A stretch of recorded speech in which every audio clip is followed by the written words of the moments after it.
Bugungi proyektimiz karnizdan qanaqa ustunovka qilish jarayonini ko'rsatib o'tamiz.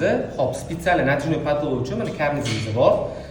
Birinchi ustunovka jarayoni, ya'ni berib tursangiz, men hozir tushunarli bo'lishi uchun mana bu profilimizni, ya'ni Eurocraftimizni birinchi qotirib olamiz, urvinga olib, undan keyin mana buni karnizimizni buni ham urvinga olib qotirib olamiz.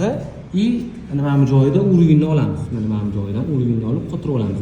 Undan keyin buni cho'tga qotirib olganimizdan keyin parashli profilimizni mana bu yoqni urviniga qo'yib turib qilamiz. Xudo xolisa shundan keyin cho'tga chiqadi, patologlarimizni tortib olsa bo'ladi.